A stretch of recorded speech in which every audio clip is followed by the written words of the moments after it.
Greetings to all lovers of mystique and secrets.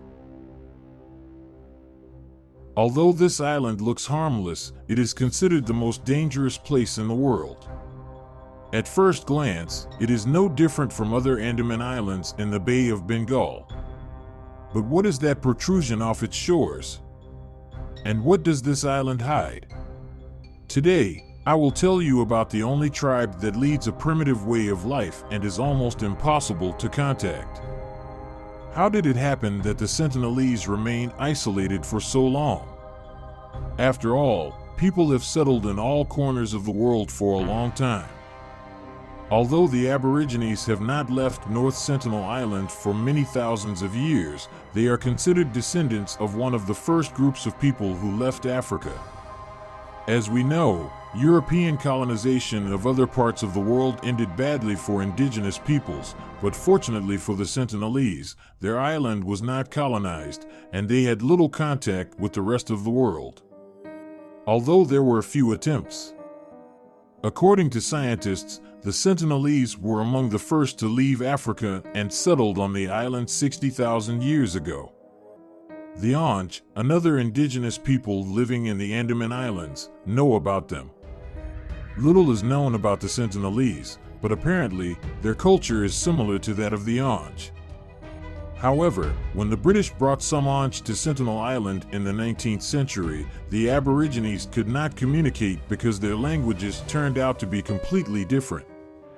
These tribes had not communicated with each other for several centuries. In 1771, Britisher John Ritchie noticed fires on Sentinel Island. He worked for the East India Company, which was associated with Christopher Columbus. Unlike Columbus, Ritchie did not visit Sentinel Island, he just noticed the fires and sailed away. After that, the island was forgotten, and it disappeared from the history books. But in 1867, the ship Nineveh wrecked off its shores. Just over 100 people survived, and a few days later, the Sentinelese attacked them, clearly wanting to kill the strangers. The captain noticed that the Aborigines had arrows with iron tips. He managed to escape on a boat. Later, another ship picked up the captain and all who managed to survive, throwing sticks and stones at the Sentinelese. The next 13 years, British colonizers did not disturb the island. But then the officer in charge of the colony, Maurice Vidal Portman, went there with an expedition. He brought with him some Andamanese Aborigines who accompanied him to Sentinel Island. There, they found trails and a recently abandoned village. Apparently, the Sentinelese decided to go into the forest. Most likely, Portman was very pleased that they were not in the village, and no one shot arrows at his expedition, but he decided to take the risk and continue the search. A few days later, he found 6 Aborigines, 2 old men and 4 children.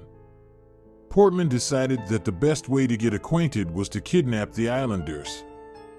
Yes, I know, there are clearly problems with logic here. The Aborigines were brought on board and taken to Port Blair.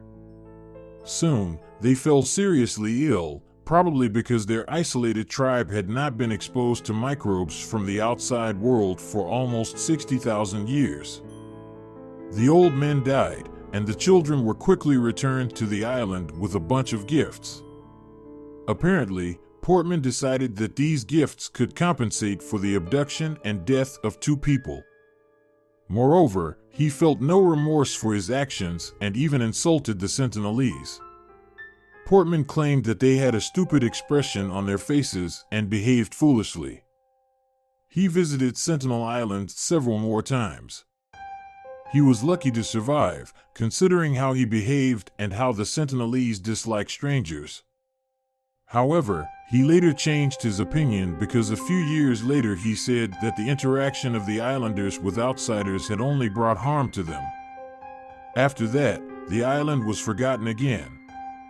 Although an escaped prisoner from Port Blair managed to swim to it in 1896. The Sentinelese were clearly fed up with these newcomers, probably because of the abduction of their fellow tribesmen. So, this poor guy did not live long. In the 1960s, anthropologists decided to study the island and its inhabitants, or at least try to. Indian anthropologist Trilognath Pandit sailed to the island in 1967. Like Portman, he initially found no one. He looked into empty huts and left gifts, candies, fabrics, and buckets, and also took a couple of items for study. A few years later, other anthropologists visited the island to shoot a documentary. They were afraid of being attacked, so they sailed with Indian police. These fears soon came true, and arrows flew towards their ship. The anthropologists sailed away from the attackers and landed in another part of the island, but soon arrows started flying towards them again. They left coconuts, utensils, a doll, and a pig. The director was hit in the thigh. The Aborigine who shot the arrow clearly had a good laugh, and other islanders buried the pig and the doll. In the end, the anthropologists and the film crew sailed away, and the documentary about Sentinel Island was never made. In 1981, the ship Primrose ran aground off the coast of the island. Initially, the sailors were pleased to see land, but their joy turned to horror when they saw armed Sentinelese. Sending a distress signal, the sailors fended off the islanders with axes and rocket launchers. Eventually, they were rescued by an Indian ship. The wreckage of the Primrose is the mysterious protrusion visible off the island's shore. Despite the hostility of the tribe, Pandit continued to visit the island for over 20 years. In 1991, a peaceful encounter finally took place with some Sentinelese. They even boarded Pandit's boat and inspected it. He gave them coconuts, which do not grow on the island, and the Aborigines liked them. After this, the Indian authorities decided to halt the study of the island to prevent anthropologists from introducing microbes and viruses to the Sentinelese tribe. Yes, over 100 years after Portman abducted the islanders, people finally had this realization. The Indian authorities stated that they do not want to interfere in the lives of the Sentinelese and impose laws on the island. Although the North Sentinel Island is under the control of the Indian government, in essence, it remains a sovereign entity. However, in 2004, India sent a helicopter to the island after a severe tsunami. Authorities feared that the Sentinelese did not survive, but they were mistaken. The islanders had settled on high ground shortly before the tsunami. Although the catastrophe destroyed their fishing grounds, the Aborigines adapted to the new conditions. 2 years later, 2 fishermen got drunk and fell asleep in their boat. Unaware, their makeshift anchor made of stone on a rope snapped, and they drifted towards Sentinel Island. Other fishermen tried to warn them, but they did not hear. Unfortunately, drinking and operating a boat is not the best idea. The fishermen ended up stranded near the island, and the Sentinelese killed them with their arrows. The Indian Coast Guard attempted to retrieve their bodies by helicopter, but the Aborigines started shooting again. In the end, the authorities gave up. Apparently, the Sentinelese buried the fishermen's bodies on their island. After this, the Indian government established a 3-mile exclusion zone around the island to protect both the Aborigines and those who might venture too close.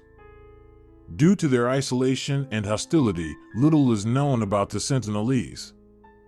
They are hunter-gatherers who settled on the island before the development of agriculture. Their huts are made of palm leaves, and they live in large villages with enclosures. The Aborigines have weapons, spears and bows. Judging by the arrows that hit helicopters flying over the island, the Sentinelese use different arrows for hunting, fishing, and defense. The island is surrounded by coral reefs with no natural harbors, and a large part of it is covered by forests. It is impossible to determine how many people live there, with estimates ranging from 50 to 500.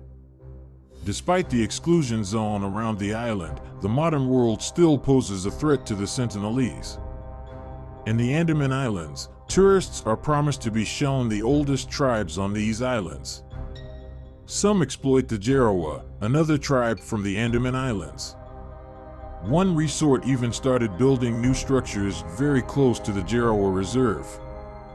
Hundreds of cars drive on the Andaman Highway every day, and their guides treat the Jarawa tribe as if it were a human safari. Local companies have even organized a real human safari, taking tourists to the island on armed and guarded boats.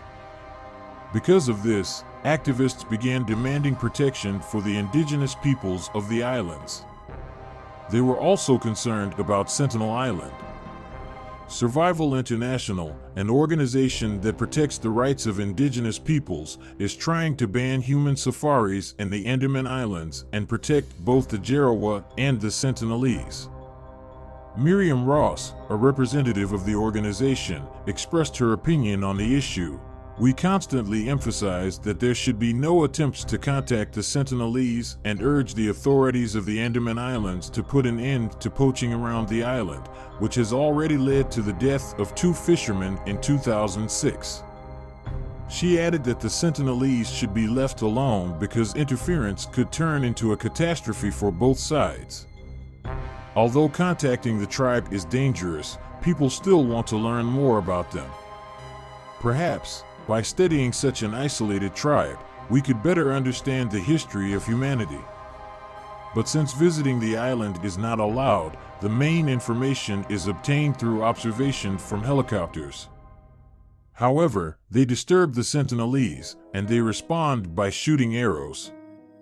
As technology advances, some scientists have proposed sending small drones to Sentinel Island to study the life of the islanders. This could solve many problems.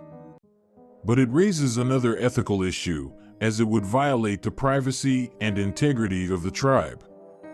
Some want to know whether things like medicines and agriculture would benefit the Sentinelese. Anthropologist Sita Venkateswar claims that such well-intentioned contacts with tribes often bring harm rather than good. According to her, the Jarawa, who came into contact with outsiders in 1997, suffered from it. They opened up a world they didn't yet understand, Venkateswar explained. The Aborigines were not able to control their own destiny. Some started drinking alcohol and smoking. Their relationships with the inhabitants of the modern world turned out to be unequal and complex. Although the Sentinelese who avoid contact are very intriguing, it might be best to leave them alone on one of the most dangerous islands in the world. What do you think? Should the Sentinelese be visited, or should they be left undisturbed? Share your thoughts in the comments below. Don't forget to like and subscribe to the channel, as there is much more interesting content ahead. Thank you for your attention, and see you in the next videos.